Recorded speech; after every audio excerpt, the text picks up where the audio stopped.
बांधा राज जोग विद न्यारी।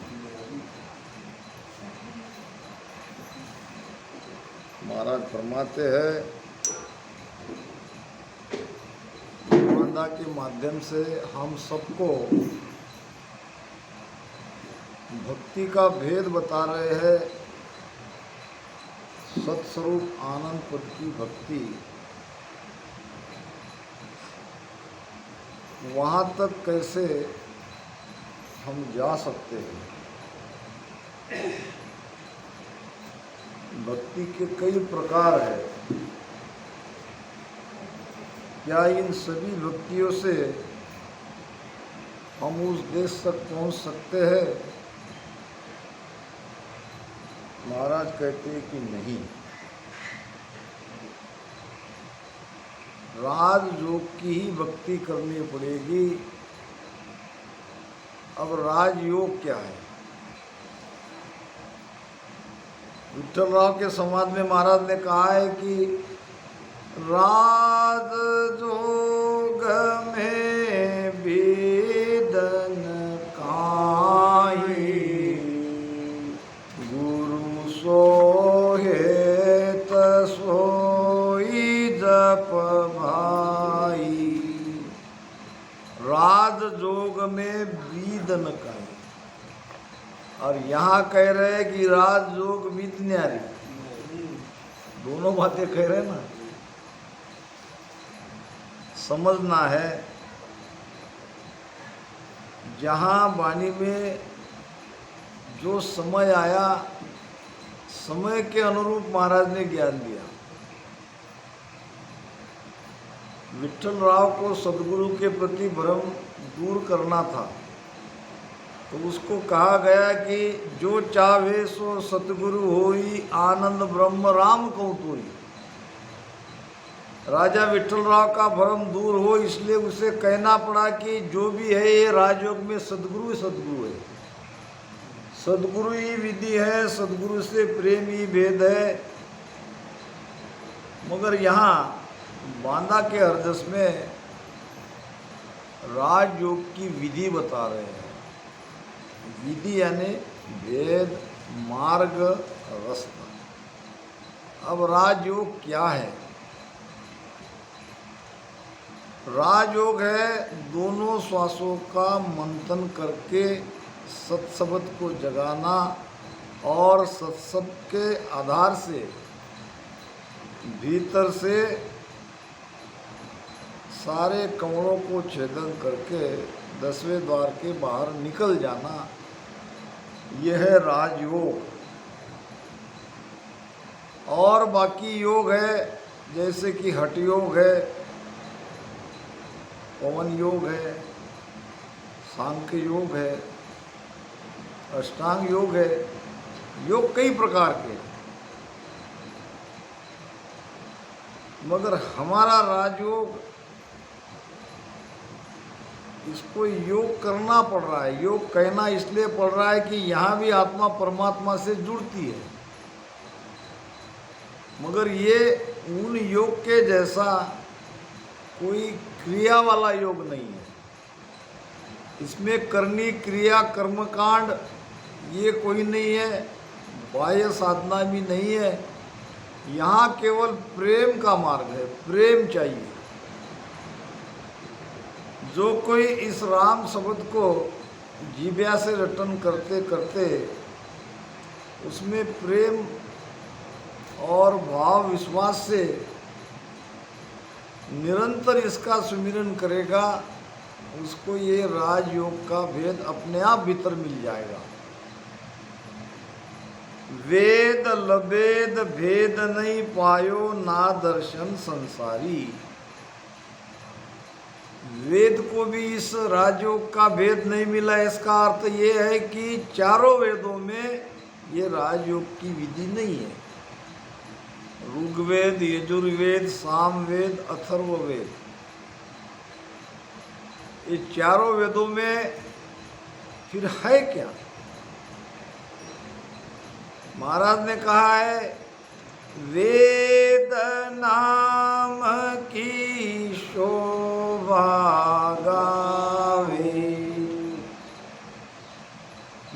वेद नाम की शोभा गावे, ये नाम की महिमा जरूर वेदों में कही है, पण मिलने की विद कही न भाई।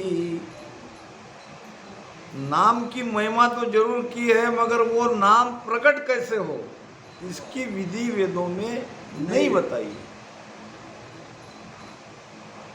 वेद का मंत्र है ओम।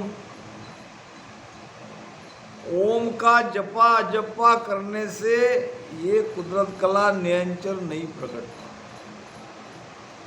राजयोग का अर्थ यही है कि ये कुदरत कला निरंतर जगाना, उसके साथ में भीतर की यात्रा करते रहना लभेद है। अब ये थोड़ा समझना पड़ेगा, वेद आया कहाँ से, वेद आया क्यों। 4 वेद सुन ब्रह्मा की। वेद किसने बनाए? ब्रह्मा जी ने। क्यों बनाए? हमारे लिए बनाए, क्योंकि हम इस 3 लोक से उस चौथे लोक में ना जा पाए। वेदों को पढ़े, वेदों का ज्ञान आत्मसात करे, और वेदों में जो कुछ भी 3 लोक की सुख के बात बताई है, मंत्र बने हैं, उस मंत्र का जाप करे, 3 लोकों में हम रहे, 3 लोक में सुख भुगते, तो ये चक्कर से बाहर न निकले। 3 लोक के भीतर आपको जो भी चाहिए उसकी प्राप्ति का ज्ञान वेदों में है, क्योंकि ये जो शब्द है ओम शब्द, ये माया का है। इसी प्रकार भेद यानी अष्टांग योग। अष्टांग योग भेद बनाया है शिव जी ने।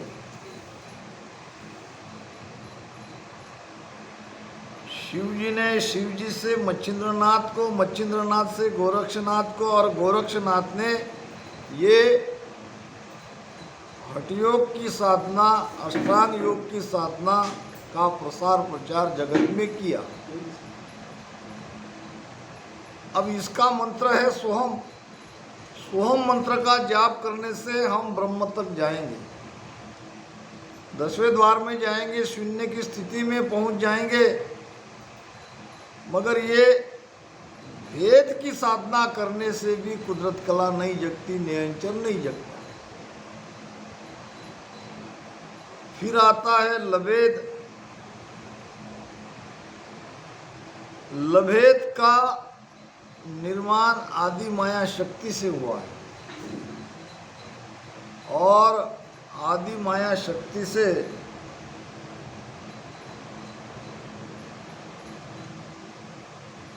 ये लभेद यानी ररंकार, कहीं कहीं लिखने में आता है वाणी का सुमरन। वाणी का सुमरन नहीं, रोम रोम में जो ररंकार होता है वो लभेद है। जब नाभि में हमारा ध्यान आता है तो ये शब्द रोम रोम में फैलता है, ये भी ररंकार है, मगर हम लभेद के साथ नहीं जा रहे, हम सत्शब्द के साथ जा रहे हैं। या तो केवल लभेद को समझाना है, आदि माया शक्ति से शेषनाग, और शेषनाग से श्रियादे, श्रियादे से प्रहलाद।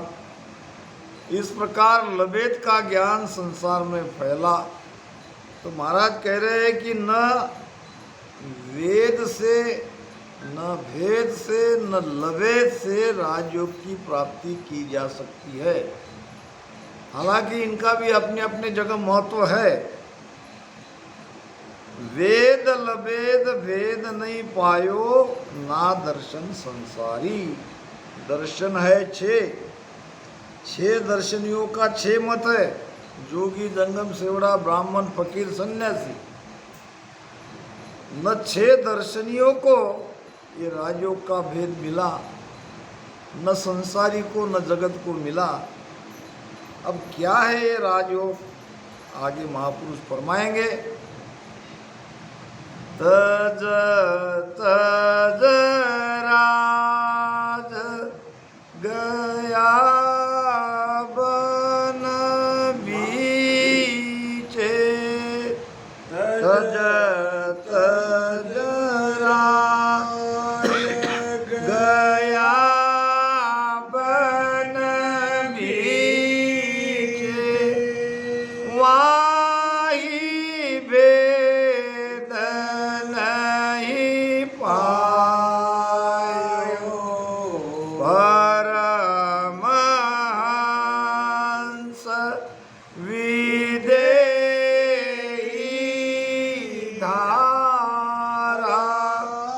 परमहंस विदेही धारा जा सुन ले सन आयो बाधा राज जोग हरि रे बांधा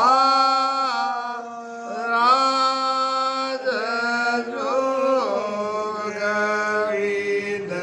न्यारी। राजयोग की प्राप्ति का उपाय इन राजा महाराजों ने त्याग में ढूंढा। इनको लगा कि ये माया ही बंधन का कारण है। ये जो राजपाट सुख संपत्ति में हम है, इसी की वजह से ये आत्मा परमात्मा को नहीं मिल रही है, इसलिए त्याग कर दिया। अब त्याग हो गया बाहर का, त्याग तो चाहिए भीतर का। भीतर का त्याग किया नहीं, बाहर का त्याग कर लिया। मन तो जो कि त्यों है, मन के विचार जो कि त्यों है, मन की इच्छाएं जो कि त्यों है। बाहर का त्याग करने से कुछ नहीं होगा। देख लो आप, राजा गोपीचंद, भर्तरी और यहाँ 24 तीर्थंकर सभी राजा थे। केवल त्याग करने से, अब उन्होंने त्याग भी किया तो सुमिरन भी किया, फिर भी ये 24 तीर्थंकर सिद्धशिला तक गए।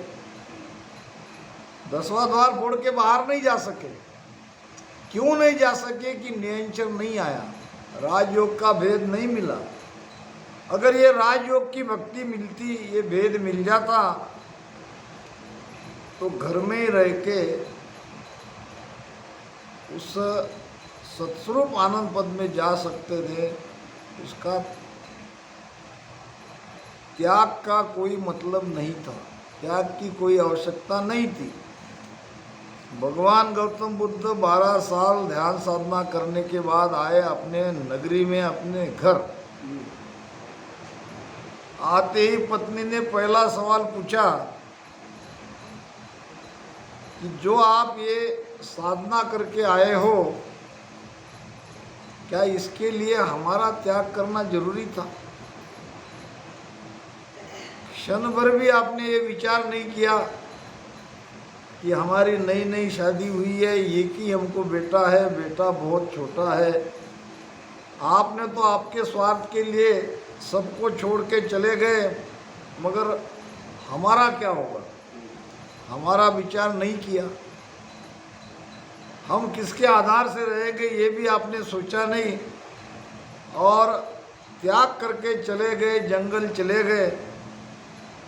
मेरा ये प्रश्न है कि जो चीज़ आपने जंगल में जाके प्राप्त की, क्या वो घर पे हो नहीं सकती? मुझे कहते, मैं सारी व्यवस्था आपकी कर देती, किसी को आपको मिलने नहीं देती। घर में रह के भी आप ये चीज़ कर सकते हो, मगर आपने ऐसा किया नहीं। तो तज तज राज गया बन बीचे। राजपाट त्याग को महाराज ने एक हरदस में कहा है, राजपाट सुख संपत माई जेया। राजपाट सुख संपत माई जेया मोक फल पावे।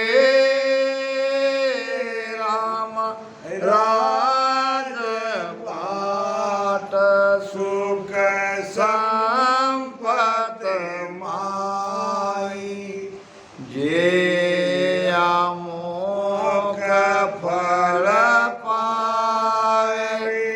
शहर उज्जैनी त्याग भरतरी शहर उज्जैनी त्याग भरतरी बन रोई क्यों जाए वो पांडे समझ सिमर हरसाई बिना भजन जुग परले जावे पड़े गोप भोमाई निराकार निरधार सबद को खोजो आतन बाई। यहाँ भी वही बात, महाराज को आप कहीं भी पकड़ नहीं सकते। अब यहाँ कहा है तज तज राज गया बन बीचे वाही भेद नहीं पायो, यानी राजपाट को छोड़ के वन में चला गया, इतना त्याग करने से वो भेद नहीं मिला। और वहाँ कह रहे हैं कि राजपाट सुख संपत माई जे या मोक पद पावे, शहर उज्जैनी त्याग भरतरी बन रोई क्यों जावे। वहाँ कह रहे हैं कि अगर राजपाट में ही हम रहे तो मोक्ष प्राप्ति नहीं हो सकती, अगर हो सकती थी तो राजा भर्तृहरि की हो जाती थी, उसको वन में क्यों जाना पड़ा। दोनों बातें हैं। एक गुरु के पास दो शिष्य है, एक नास्तिक एक आस्तिक। गुरु करता क्या है? गुरु हमारे भ्रम को तोड़ता है। गुरु जो भी हमने भ्रम पाल रखे हैं उस भ्रम को गुरु तोड़ता है। दोनों आए, दोनों बैठे। आस्तिक ने आके गुरु का दर्शन किया और कहा कि मेरी परमात्मा में बहुत आस्था है और मैं उनका सुमिरन करता हूँ, एक क्षण भी उसको नहीं भूलता। अपने आस्था के बारे में, अपनी भक्ति के बारे में बहुत कुछ बात वो बता रहे। गुरु ने कहा चुप रहो, जो है ही नहीं उसकी प्राप्ति की तुम बात मुझे समझा रहे हो। अगर तुमने देखा है परमात्मा तो बताओ कहाँ है। अब शिष्य को मजबूरन चुप होना पड़ा, पीछे हट गया। वो आया नास्तिक, उसको बहुत आनंद आया कि गुरु भी मेरे ही मत वाले हैं। गुरु भी अभी अभी तो ये आस्था जो आस्तिक है उसको डांटा है। नास्तिक आया सामने, महाराज मैं तो मानता ही नहीं हूँ परमात्मा,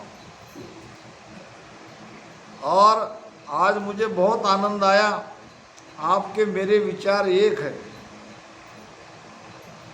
जो कुछ भी अपने भ्रम पाल रखा था वो सब गुरु के सामने वो बैठ के कहने लगा। गुरु ने कहा चुप, अगर तुम आस्था नहीं रख रहे हो तो तुम्हारा मानना ये है कि परमात्मा नहीं है, तो फिर ये सृष्टि चला कौन रहा है। कहते हैं कि पेड़ का पत्ता भी उसके आदेश के बिना नहीं हिल सकता, और तुम उसके बारे में मुझे समझा रहा है परमात्मा है नहीं है, ये नहीं वो नहीं। ऐसा मत करो, जो है उसके वास्तविकता को समझो, उसको मानना चाहिए। ये बात अलग है कि हमने उनको देखा नहीं, देखा नहीं इसका मतलब वो नहीं है, ऐसा थोड़ी है। और वास्तविकता भी यही है, जो दिख रही है वो सब माया है, माया दिखती है। महाराज कहते हैं तत्व तो जीर्ण जीर्ण सुई जीर्णा, और माया बड़ी ब्रह्म कैसा है? जीना है, जीना, जीना, झीण सुई जीना। अब ब्रह्म झीण सुई जीना है तो ब्रह्म का द्वार भी तो जीना ही होगा। 10वें द्वार के बाहर निकलना ये आसान थोड़ी है। महाराज ने कहा है कि 10वां द्वार कितना छोटा है। ध्यान समाधि में क्या कहा है? बारी तिल पर मान है, फिर राई उन्मान। तिल, तिल और राई हमारी माता बहनों को समझ में आता है कितनी छोटी है, कितनी सूक्ष्म है। बस इतना छोटा 10वां द्वार है। अब इसमें से बाहर निकलना है। अब बहुत लोग कहते हैं कि हमारा ध्यान 10वें द्वार के बाहर है, हमें उनके ध्यान के बारे में कुछ नहीं कहना है। केवल ये जरूर हम पूछेंगे कि आप भीतर से 10वां द्वार खोल के गए कि डायरेक्ट बाहर सुरती लगाई कि ये जो 12 कमल बताए महाराज ने, थोड़ा थोड़ा थोड़ा थोड़ा कमल कमल पे ध्यान करके कंठ पे थोड़ा किया, हृदय में किया, नाभि में किया, नीचे किया, फिर बंकनाल में किया, यहाँ किया, यहाँ किया, यहाँ किया और पहुँच गए। ऐसा अगर है तो महाराज का ज्ञान तो कुछ अलग कह रहा है और आप अलग धारणा लेके बैठे हैं। महाराज ने क्या कहा है देखो।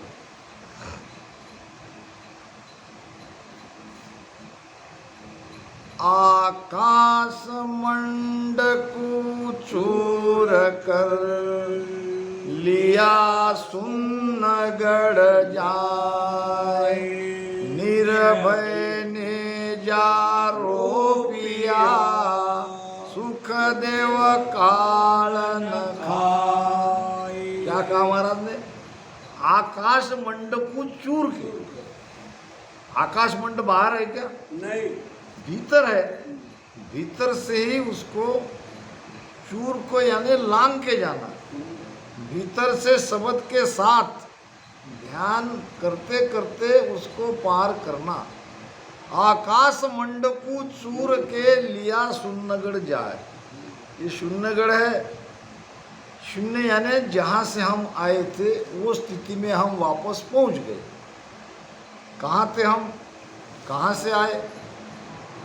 ब्रह्म जहाँ सुण सुख दुख नाही, लेना एक न देना काई, ता कारण यो खेल बनायो, पात भूत कर संग हुए आयो।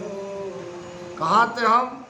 ब्रह्म में थे, उस परमात्मा में थे। ब्रह्म यानी पार ब्रह्म परमात्मा। कैसे थे? तो झीणे थे, सूक्ष्म थे। क्यों आए? सुख के लिए आए। किसने भेजा? किसने दया करी? किसको लगा कि हमको सुख चाहिए? तो उस मालिक को लगा। मालिक को लगा कि हम सबको सुख मिलना चाहिए। अब वहाँ तो सुख भी नहीं था, दुख भी नहीं था। सुख दुख नहीं था तो सुख के लिए ये जगत बनाया, 3 लोक की रचना करी और सुख तो मिलेगा माया से ही। माया का शरीर मिला और माया के शरीर में हम सुख दुख अब ले रहे हैं। अब क्यों जाना चाहिए वापस? भक्ति क्यों करनी चाहिए? वो इसलिए करनी चाहिए कि अब तो सुख नाम मात्र मिल गया। अब सुख हमें नाम मात्र मिल रहा है। अब धीरे धीरे दुख का एहसास हो रहा है। क्यों? कि शरीर में कई प्रकार के बीमारियां आती है, रोग आते हैं, फिर दर्द होता है, तकलीफ होती है, पीड़ा होती है। ये एक दुख। मन जैसा चाहता है, मन की इच्छा पूरी नहीं होती। मन तो सबका राजा बनना चाहता है, बनते क्या? मन की इच्छा करने से कोई काम हो रहा है क्या? मन की इच्छा पूरी न होने से वो एक अलग दुख। और तीसरा दुख है मृत्यु का। हमारे परिवार के सगे संबंधी, हमारे अपने देखते ही देखते हमारे सामने चले जाते हैं, रोते रोते हमको उनको जलाना पड़ता है, हम कुछ कर नहीं सकते। ये सब दुख हम देख रहे हैं। भगवान गौतम बुद्ध ने कहा कि संसार में दुख ही दुख है। उन्होंने तो पूरा जगत का सारा एक तरह से निर्णय किया है। संसार में सुख है ही नहीं, दुख ही दुख है। 4 अर्ध सत्य कहे, उसमें पहला अर्ध सत्य है संसार में दुख ही है। दूसरा, दुख से दूर हो सकते हैं। ये दुख को दूर किया जा सकता है अगर हम चाहे तो। तीसरा, ये दुख से दूर करने के उपाय हम प्राप्त कर सकते हैं, इसका उपाय है। और चौथा अर्ध सत्य है, हम पूरी तरह से जीते जी इन सारे दुख को, कौन से दुख? मन के दुख, शरीर के दुख और ये मृत्यु के दुख, ये सारे दुख से अलग हो सकते हैं। तो इसके लिए सबसे पहले ये तो मानना है कि यहाँ हम सचमुच दुखी है। अगर दुखी नहीं है तो कोई उपाय नहीं है। अगर कोई इस माया के सुख को सुख समझ रहे हैं, इसी विषयों को सुख मान रहे हैं, तो उनके लिए भक्ति करने की कोई आवश्यकता नहीं। आप रहो, माया के सुख लो, माया में रहो। कभी दुख आ जाए तो दुख को सह लो, थोड़ा सा सुख मिला तो सुख ले लो, और अपने आप को समझते रहो, मगर ये वास्तविकता नहीं है। तो यहाँ दुख ही दुख है, इसीलिए भक्ति करनी पड़ती है। भक्ति करने का दूसरा कोई कारण नहीं है, क्योंकि यहाँ से जाएंगे, अच्छे बुरे जो भी कर्म है वो भुगत लेंगे, फिर 84 में जाएंगे। 84 के बाद फिर मनुष्य जन्म में आएंगे। वहाँ नया परिवार, नए माता पिता, नए रिश्ते नाते, नया गांव, दूसरा शरीर, फिर उसको हम अपना मानेंगे। वहाँ भी कुछ दिनों तक रहेंगे, फिर कर्म तो बनना ही बनना है। इस प्रकार से ये चक्कर से हम कभी नहीं दूर हो सकते। इसलिए भक्ति करनी है, और भक्ति करनी है तो वो राजयोग की करनी है। और महाराज का आज का विषय यही है हमारा कि बांधा राजयोग विद न्यारी। तो केवल राजपाट सुख संपत्ति का त्याग करने से काम नहीं होगा, काम होगा भजन से। अब चाहे इसको आप त्यागो मत त्यागो, घर में करो, इसका कोई मतलब नहीं है। परमहंस विदेही धारा, देह से बाहर विदेही ध्यान लगाने की एक धारा है, जिसको परमहंस संप्रदाय कहते हैं। वो अपने आप को घट के बाहर समझते हैं। महाराज कहते हैं कि इनको भी राजयोग का लेस मात्र भी भेद नहीं मिला। वो राजयोग है ही नहीं। वो मानते हैं कि हम राजयोगी हैं।